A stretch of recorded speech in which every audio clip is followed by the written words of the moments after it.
আমি সেই 11 সাল থেকে প্রশাসনের সাথে আছি, কারণ আমি 11 সালে প্রথম গ্রেফতার হওয়ার পরে ওসি সাহেবকে পড়াতাম। আর ওনারা যে সমস্ত ভিআইপি জায়গায় থাকে, আমি যে ওসিকে পড়াতাম, ওনার বেতন ওই সময় ছিল মনে হয় 42,000 টাকা। অথচ ওনার স্ত্রী আর সন্তান দুইটা ঢাকাতে যে বাড়ি নিয়ে থাকে, ওই বাড়ির ভাড়াই হচ্ছে ওই সময় 11 সালে 52,000 টাকা।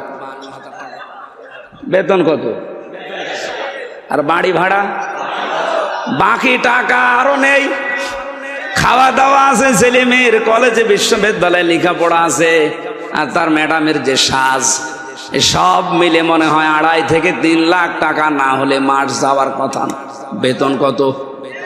ও বেতন যাওয়ার পরও আরো ফেরেশতারা দিয়ে যায়। আমি একদিন পড়াচ্ছিলাম, প্রতি জমার দিন পড়াতাম, লা তাকুলু আমওয়ালাকুম বাইনাকুম বিল বাতিল, যে ঘুষ খাওয়া যাবে না। এই আয়াতটা হঠাৎ করে একটা লোক ব্রিফকেসের ভেতরে 10 লাখ টাকা নিয়ে ওনাকে বলছে, স্যার এই হাদিয়াটা রাখেন আর আমার ওই মাল ছেড়ে দিন। আমারে বলছে, হুজুর নেবেন মানে আপনারে পড়ালাম কি, আর আজকে সেই ঘুষের আয়াত। এতদিন যাই পড়িয়েছি, আজকে ঘুষের আয়াত পর্যন্ত এসেছে সূরা বাকারা, আর আপনি আজকে এই জিনিস পেয়েছেন। আমারে বলছো, হুজুর এটা তো ঘুষ না, এটা তো হাদিয়া। আপনার সরকার দেয় না। ওই সময় দেখলাম গরম দিলে লোকটারে, বেটা বেয়াদব, আমি কোরআন শরীফ পড়ছি আর তুমি। ওই সময় দেখলাম তাড়িয়ে দিল। পরে নিয়েছে কিনা আমি জানি না। এইরকম হাদিয়া যদি মাসে 10টা পায়, ওর 42,000 টাকা নেওয়া লাগে? হ্যাঁ, কথা বলে দেখেন। বাংলাদেশের 2টা থানায় সবচাইতে বেশি ক্রাইম হয় এখনো পর্যন্ত, সিলেটের বিশ্বনাথ আর কুষ্টিয়ার মডেল থানা। কারণ যত মামাদের আর দাদাদের দেশে জিনিসপত্র আসে এই জায়গা নিয়ে, সারা বাংলাদেশ মিলিয়ে আপনি যেই কয় মন গাঁজা না পাবেন, লালনের মাজারের তার চাইতে মন গাঁজা বেশি পাওয়া যায়। এটা তো আকাশ থেকে পড়ে নাকি?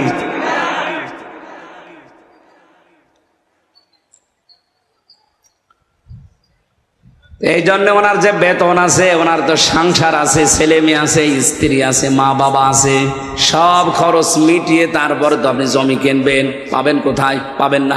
এই জন্যে বলছি, কিয়ামত পর্যন্ত হায়াত পেলেও আপনি ওই জায়গায় যেতে পারেন না। তারপরও যখন গিয়েছেন, আয়াতের বাস্তবতা দেখেন, দুনিয়াতে আল্লাহ সেই সম্পদ তাকে ভোগ করতে দিচ্ছে না। এই কথা বলা লাগবে। আমি কি 1,500 বছর আগের ওয়াজ করছি? 2-3 দিন আগে। বাকি দুনিয়াতে আল্লাহ এমন একটা চরম শাস্তির ভেতরে আপনাকে ফেলবে, যেটা দেখে দুনিয়া আটকে উঠবে, যেটা ঝিনাইদার একজনের ব্যাপারে আমরা দেখলাম। আরো আসতে বলেন। সারা বাংলাদেশ না পৃথিবী হতভম্ব হয়ে গেছে। এ মহিলা তো 12 টুকরা করেছিল, আর ওর লাশ যে কত টুকরা হয়েছে এখনো পর্যন্ত কোনো খোঁজ নেই। ছেলেমেয়েরা প্রতিদিন হায় হতাশ করছে, কান্নাকাটিতে, 1 টুকরা লাশ অন্তত দেন, একটু জানাজা পড়ি। আজকে ইন্টারনেটে দেখলাম কলকাতায় একটা সড়ক গাছের সাথে 2টা বিসি ঝুলিয়ে রেখে বলছে এটা অমকের বিসি। কোথায় নামিয়েছে চিন্তা করেছেন? বেশি যদি ওর না, ওটা মনে হয় ছাগলের বেশি হবে, কারণ যে সাইজ দেখলাম ওটা ওর বেশি হওয়ার কথা না। ওটা কোনো ছাগলের বেশি হবে, গাছের সাথে ঝুলিয়ে নিচে লিখে দিয়েছে অমকের বেশি। পৃথিবী আটকে উঠেছে। আমার তো মনে হচ্ছে 1,500 বছর আগে আয়াতে আল্লাহ যা বলেছে, এই 2024 সালের এই মে মাসের 29 তারিখে আমরা 100 ভাগ খাপের খাপ মমতাজের বাপ মিলে গেছে। এই জন্য অবৈধ ইনকামে যারা আছেন থামেন, সে প্রভাব প্রতিপত্তির কারণে হোক, ক্ষমতার কারণে হোক, আইনের কারণে হোক, চেয়ারের কারণে হোক, যেখানে আছেন ওই জায়গায় থামেন। এক নম্বরে আপনি জীবনে ওই অবৈধ সম্পদ ভোগ করতে পারবেন না, আর এমন চরম শাস্তির ভেতরে পড়বেন দুনিয়া আটকে উঠবে। আল্লাহ এদেরকে বোঝার তৌফিক দাও, বলেন আমিন। জানি ওদের মগজে কথা ঢুকবে না, কারণ খতামাল্লাহু আলা কুলুবিহিম, ও কলবের উপর আল্লাহ মোহর মেরে দিয়েছে। আবু জাহেল যেদিন মারা যাচ্ছিল, আব্দুল্লাহ ইবনে মাসউদ রাদিয়াল্লাহু তাআলা আনহু তার বুকের উপরে বসার পরে যখন ছুরি চালাবে গলার উপরে, ডাক দিয়ে বলে, তুই কে? কে মানে? আমি ইবনে মাসউদ। কোন মাসউদ? বলে, আমাকে একটা চড় দিয়ে আমার ডান কান তুমি কালা করে দিয়েছিলে, নষ্ট করে দিয়েছিলে কোরআনে কারিমের সূরা রহমান পড়ার কারণে। সূরা রহমান যেদিন নাজিল হয়, ওই দিন বিশ্ব নবী ডাক দিয়ে বললেন, সাহাবীরা কে পারবে তোমরা রহমান তেলাওয়াত করতে? ইবনে মাসউদ দৌড় দিয়ে এসে বলেছিলেন, হে রাসূল, আমার একটু অনুমতি দেন, আমি একটু তেলাওয়াত করে শোনাই। উনি কাবার চত্বরে উচ্চ কণ্ঠে আয়াতটা পড়েছিলেন, আর রহমানু আল্লামাল কোরআন খালাকাল ইনসানা আল্লামাহুল বায়ান। তেলাওয়াত শেষ হতে না হতে আবু জাহেল দৌড়িয়ে এসে এমন একটা চড় লাগিয়েছিল এই কানের উপরে, কান দিয়ে রক্ত বের হওয়ার পরে কানটা ওই যে নষ্ট হয়েছে, আর কোনোদিন উনি কানে শুনতে পাননি। ইবনে মাসউদ রাসূলের কাছে এসে কান দিয়ে রক্ত ঝরছে এটা দেখালেন। নবীজি ওই দিন কাঁদছিলেন, হযরত ইবনে মাসউদও কাঁদছিলেন। জিবরাইল এসে তাদের কান্নার মাঝে এসে মন খারাপ করে একটু কেঁদেছিলেন। এই লোকটা যেদিন মারা যায়, ইবনে মাসউদ রাদিয়াল্লাহু তাআলা আনহু তার বুকের উপরে বসলেন, ডাক দিয়ে বলে, আমাকে চিনতে পারোনি? সূরা রহমান পড়ার অপরাধে তুমি আমার কান দিয়ে রক্ত পর্যন্ত বের করে দিয়েছিলে। আমি সেই ইবনে মাসউদ। কি করতে চাও? তোমার এই কল্লাটা নবীর কাছে আমি নিয়ে যেতে চাই। আবু জাহেল ওই সময় বলেছিল, ইবনে মাসউদ, আমার গলাটা যখন কাটতে চাও একটু বড় করে কাটো, মানুষ যেন দেখলে বোঝে যে নেতার মাথা। শয়তান মরে যাচ্ছে, তেজ কমছে না। এরকম টাটকা শয়তান দেশে আছে না? কোরআন শরীফ দিয়ে না, ওদের বাকারি শরীফ দিয়ে বোঝালেও বুঝবে না।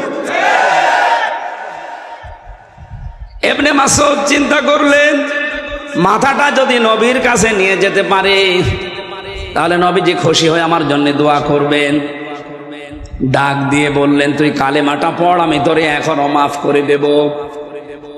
বলে না, আব্দুল্লাহর ছেলে মোহাম্মদ তোদেরকে জাদু করেছে, আমারে এখনো করতে পারে নাই। ইবনে মাসউদ বলে, ঠিক আছে, তোর আমি আরেকটু সময় দিলাম। উনি দৌড় দিয়ে গেলেন রাসূলের কাছে, আবার ঘুরে আসলেন, আবার বললেন, কালেমাটা পড়, আমি তোরে এখনো মাফ করে দেব। আমি নবীকে বলবো যেন তিনিও মাফ করে দেয়। ও আবার ওই একই কথা, যে আব্দুল্লাহর ছেলে তোদেরকে জাদু করতে পেরেছে, আমাকে এখনো করতে পারে নাই। আমি এখনো যদি মোহাম্মদকে আমার কাছে পেতাম, তাকে আমি নিজে টুকরা টুকরা করতাম। আব্দুল্লাহ ইবনে মাসউদ বলে, এবার আর তোরে ছাড় দেওয়া যায় না, এতক্ষণ পর্যন্ত তোরে 3 বার ছাড় দিলাম, তুই আবার আমার নবীর দিকে আঙ্গুল তুলেছিস, তোরে আঙ্গুলও রাখবো না, এ মুখও রাখবো না। ছুরি চালিয়ে দিলেন। ও বলেছিল মাথাটা বড় করে কাটতে, ওর বিপরীতটা করে মাথা ছোট করে কাটলেন এই থুতনির নিচ দিয়ে। মাথাটা আলাদা হয়ে পড়ে আছে। চিন্তা করলেন নিয়ে যাই, তোলার চেষ্টা করলেন, দেখেন না, নড়ে না। তরবারি ছিল যেটা, কানের একদিকে ছিদ্র করলেন, এক কানের ভেতরে ছিদ্রি করে রশি ঢুকিয়ে প্যাচ দিয়ে বেঁধে আর আগা দিয়ে টান দিলেন, দেখে না, মাথা নড়ে না। চিন্তা করলেন, এ শয়তানের মাথায় এত ভারী হয়ে গেল কি করে? আমি একটা যুবক মানুষ, এত চেষ্টা করি মাথা নড়ানোর, কিন্তু নড়ে না। উনি বললেন, দেখি আর একটা কান ছিদ্র করি। দ্বিতীয় কান ছিদ্র করে ভেতরে রশি ঢোকালেন, রশির 2 মাথা টাইট করে বেঁধে নিজের বুকের কাছে রশি দিয়ে এবার টানতে আরম্ভ করলেন। দেখা, হ্যাঁ, মাথা নড়ে। আল্লাহ রাব্বুল আলামিন যেন জানাতে চেয়েছে ইবনে মাসউদ, আমার কোরআনে কারিমের পক্ষে থাকার কারণে এই লোকটা তোর একটা কান ছিদ্র করেছিল, আমি আল্লাহ তোর হাতে ওর দুইটা কান দুনিয়ায় ছিদ্র করে ওকে প্রতিশোধ নিয়ে দেখিয়ে দিলাম। আমার তো মনে হচ্ছে বাংলাদেশে অনেকের উপরে আমার আল্লাহ এই প্রতিশোধ আরম্ভ করে দিয়েছে। আপনি একটা মানুষকে মারবেন, মেরে ফেলেন, চোখ তুললেন কোন কারণে? মনে করছেন তার মা বাবার দোয়া বৃথা যাবে? কখনো না। কারণ মায়ের দোয়া আর বাবার দোয়া আরশে চলে যায়। তার মায়ের ওই কান্না আমি ওই বছরে শুনেছিলাম, বাবার আফসোস দেখেছিলাম। বারবার মা বাবা বলছিল আমার ছেলেকে তোরা মারবি, মেরে ফেল, কিন্তু আমার ছেলেটা চোখ তুলে নিলি কোন কারণে? আমার মনে হয় মা বাবা তাহাজ্জুদের পার্টিতে বসে আল্লাহর দরবারে বিচার দিয়ে ফেলেছিল। ওই বিচার আমার আল্লাহ এখনো পর্যন্ত ভুলে যায় নাই। আপনি তার এক চোখ তুলেছিলেন, দুই চোখ তুলেছিলেন, আপনাকে আল্লাহ এত টুকরা টুকরা করে দুনিয়া থেকে বিদায় দিয়েছে যে জানাজা পড়ানোর জন্য একটা টুকরা এখন পাওয়া যাচ্ছে না।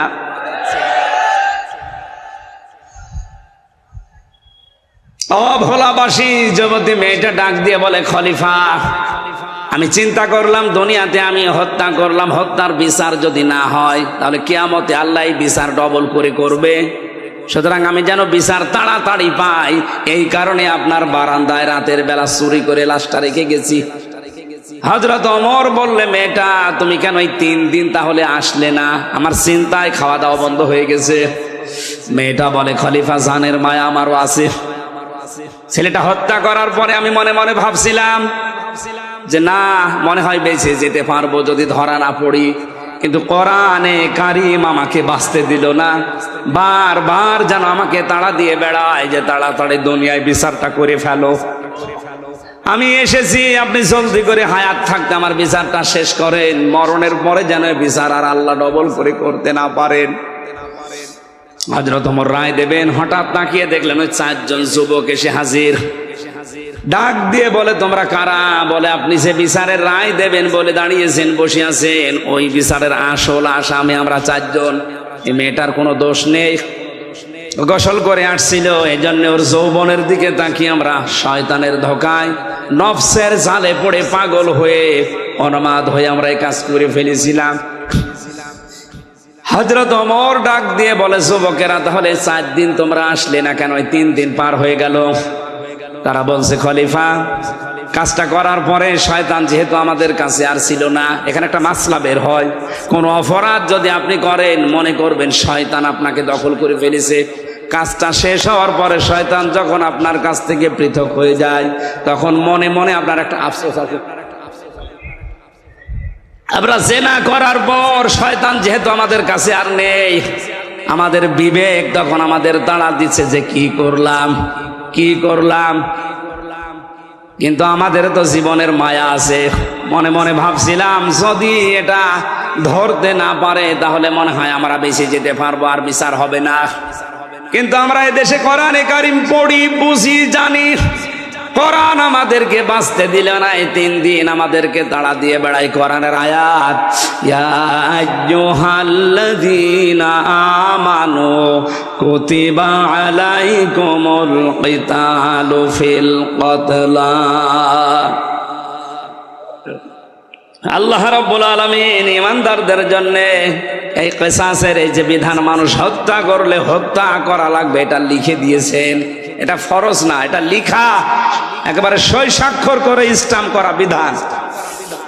কোরআনের আয়াত আমাদেরকে বারবার তাড়া দেয় যে তাড়াতাড়ি বিচারটা দুনিয়ায় করে ফেলো। আমরা জীবনের মায়া থাকার পরও কোরআনের তাড়া খেয়ে আর বাঁচতে পারলাম না। আপনি জলদি করে দুনিয়ায় বিচারটা করেন, মরণের পরে যেন এ বিষয়ে আল্লাহ আমাদেরকে আর জিজ্ঞাসা না করে। আমি যেটা বোঝাতে চাচ্ছিলাম এই ছোট্ট ঘটনা দিয়ে, পৃথিবীতে যদি কোরআনে কারিম বিজয়ী থাকে, কায়েম থাকে, প্রতিষ্ঠিত থাকে, মানবীয় গুণের কারণে হয়তো আমরা অপরাধী হব, গুনাহ করব, কিন্তু কোরআনে কারিমের তাড়া খেয়ে দুনিয়ার জীবন ত্যাগ করার আগে আমাদেরকে নিষ্পাপ করে আল্লাহ কোরআন দিয়ে বিদায় দেবেন। এই জন্যে তো বারবার বলছি কোরআনে কারিম কি করে কায়েম করা যায়, বিজয় করা যায়, এই চেষ্টায় আমাদের থাকা লাগবে। তাহলে দুনিয়াতে আমরা গুনাহ করলেও মরণের আগে কোরআন আমাদেরকে তাওবা করার মাধ্যমে হোক, জরিমানার মাধ্যমে হোক, মুক্তিপণের মাধ্যমে হোক, যে কোনো মাধ্যমে ওটা মাফ করিয়ে তারপরে আল্লাহর কাছে আল্লাহ নিয়ে যাবে। আল্লাহ আমাদেরকে হাদিসটা প্র্যাকটিক্যাল লাইফে আমল করার তৌফিক দেন, বলেন আমিন।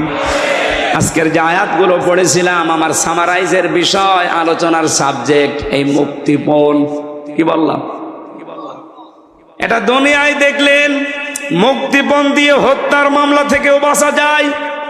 কিয়ামতের ময়দানে আল্লাহ পাক বলেন হাজার হাজার লক্ষ মানুষের আমাকে মুক্তিপণ দিতে চাইবে।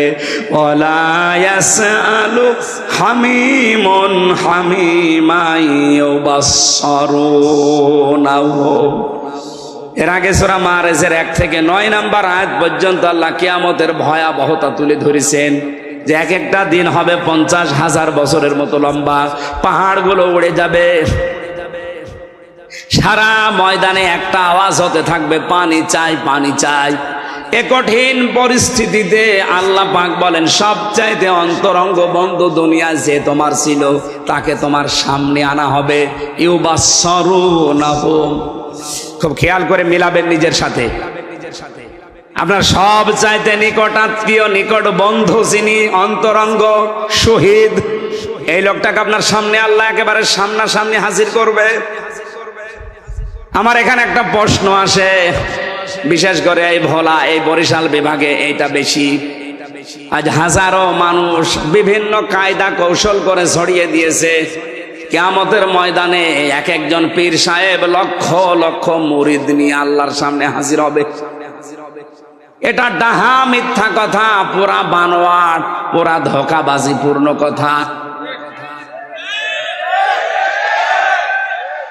কোরআনে কারিমের সূরা মারিয়াম 16 নম্বর পারা 10 নম্বর পৃষ্ঠা 15 নম্বর লাইনের 95 নম্বর আয়াত, ওয়াকুল্লুহুম আতিহি ইয়াউমাল কিয়ামাতি ফারদা।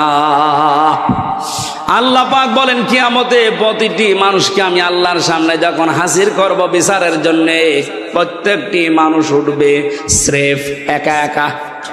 কয়জন করি? এই আয়াত আমি বানালাম। বলেন, যারা বলে লক্ষ লক্ষ মুরিদ নিয়ে আমার বাবা জান দাদা জান উঠবে, এটা বানানো কথা নয়। এই আয়াতের পুরা সাংঘর্ষিক। কিয়ামতে আপনি আল্লাহর কাছে উঠবেন স্রেফ একা একা, কেউ থাকবেন আপনার সাথে।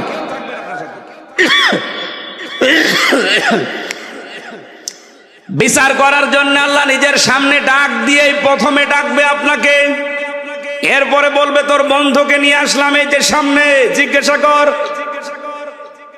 আল্লাহ পাক বলেন ও বন্ধুকে দেখার পরে মনে করবে লাউ ইয়াফতাদি মিন আযাবি ইয়াউমিইদিন বিবানি। এ কঠিন পরিস্থিতি দেখে, যেখানে যুবতী মেয়েদের গর্ভ অবস্থায় যদি থাকে লজ্জায় স্থান লাগবে না, পেট ফেটে সন্তান বের হয়ে যাবে, জমিন পুড়ে তামা হয়ে যাবে, মাথার মগজ টকবক করে ফুটতে আছে।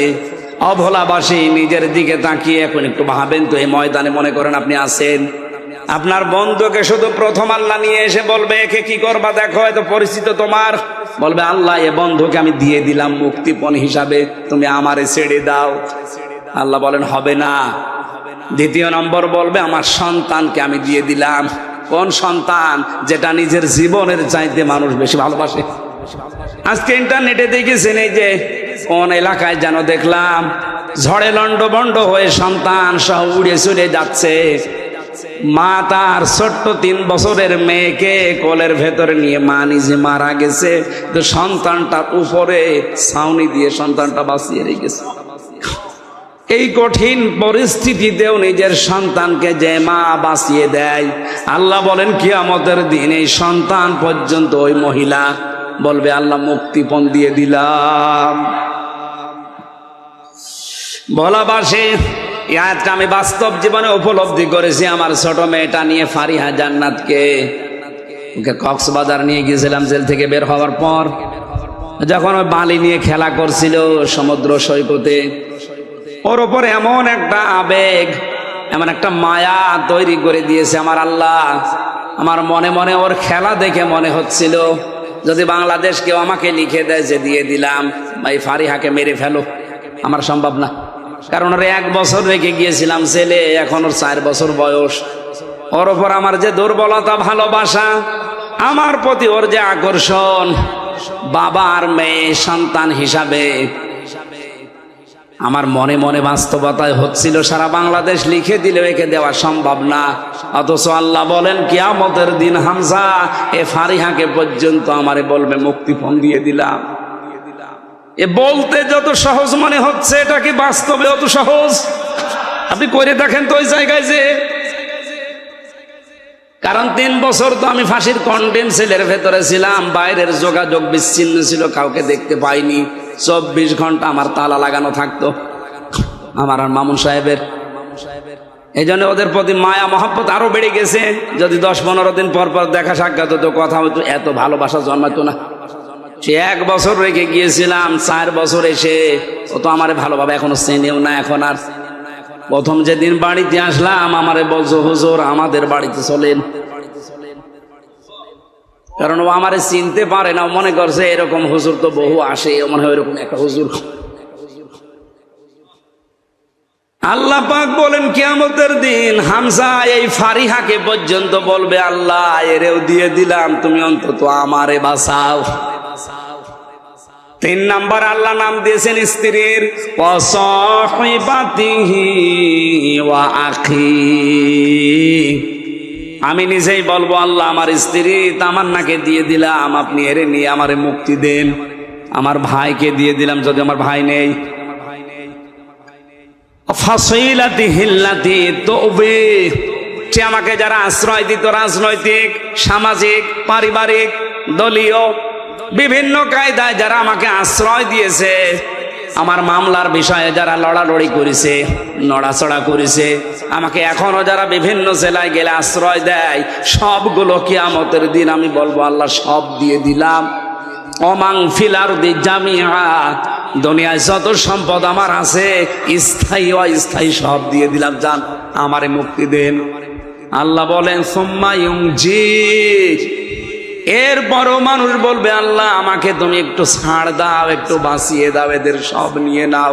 আল্লাহ তখন একটা ধমক দেবেন, কাল্লা ইন্নাহা লাযা, তোর আমি লাজাই দেব। কোন জায়গায় লাজা? কি জাহান্নামের একটা দরজার নাম লাজা। ভোলাবাসী এখানে একটা নিরসন হওয়া দরকার। অনেকে মনে করেন জাহান্নাম 7টা, জান্নাত 8টা। না, জান্নাতও একটা, জাহান্নামও একটা, কিন্তু এর স্তর, এর শ্রেণী আছে আলাদা আলাদা। আমি পড়া কোরআনে জান্নাতের স্তর পেয়েছি 100টার উপরে, আর জাহান্নামের স্তর 7টার উপরে পেয়েছি। কিন্তু স্বাভাবিকভাবে আমরা জানি জাহান্নামের দরজা স্তর কয়টা? এইটা তো আমি বানালাম নাকি? সূরা হিজর 14 নম্বর পারার 3 নম্বর পৃষ্ঠার 7 নম্বর লাইনের 44 নম্বর আয়াতের শেষের দিকে আছে, লাহা সাবাতু আবওয়াব লিকুল্লি বাবিম মিনহুম জুজউম মাকসুম। জাহান্নামের দরজা 7টা। জাহান্নামের দরজা বলেন, দুনিয়ায় যে যে ধরনের অপরাধ করবে কিয়ামতের দিন আল্লাহ তাকে ওই দরজা দিয়ে প্রবেশ করিয়ে শাস্তি দেবে। এখানে যে দরজার নাম আছে, নাম কি? আরো জোরে, লাজা। বলেন বলেন। এই কথাগুলো মুক্তিপণ হিসাবে আল্লাহ এই বিষয়গুলো দেওয়ার কথা বলছিলেন। হঠাৎ বলতে বলতে আলোচনার ধরন পাল্টিয়ে ফেলেছেন, ধমক সূচক শব্দ দিয়েছেন, কাল্লা, কখনো না, একটাও তো নেব না, তোরে লাজায় দেব। কি লাজা? নাযাআতাল লিশাওয়া, যেখানে গেলে আগে চামড়া খসে যাবে। ও ভোলাবাসী, পৃথিবীতে এমন কোন ঘর আপনি দেখেছেন বা শুনেছেন যেখানে গেলে চামড়া খসে যায়? না, আমি পাইনি। রিমান্ডে আমি 10 দিন ছিলাম। ভয়ঙ্কর ভয়ঙ্কর জায়গা আমাকে তারা দেখিয়েছে। যে সমস্ত জিনিস নিয়ে এই নখ তুলে ফেলে, ওই জিনিসগুলো আমি দেখেছিলাম। আমারও বলছিল আপনার তুলবো, যে মাটির নিচে ভয়ঙ্কর যে ঘরগুলো আছে এই জায়গাগুলোকে আমি দেখেছি। 12 ঘন্টা আমার একেবারে হাত উপরে দিয়ে চোখ কালো কাপড় দিয়ে বেঁধে পেছনে বেঁধে দাঁড় করিয়ে রেখেছিল। কঠিন কঠিন শাস্তি আমিও পেয়েছি, কিন্তু আমার চামড়া খসেনি, বুঝেছি। 3 বছর যে অবস্থায় ছিলাম, খাওয়া দাওয়ার ঠিক ছিল না, চিন্তা পেরেশানিতে, তারপর আমার চামড়া খসেনি। আল্লাহ পাক বলেন নাজ্জাআতাল লিশাওয়া, তোরে এমন ঘরে ঢোকাবো এই লাজায় ঢুকতে দেরি, চামড়া খসতে দেরি হবে না। আপনার কথাগুলো কি হাসি মনে হচ্ছে?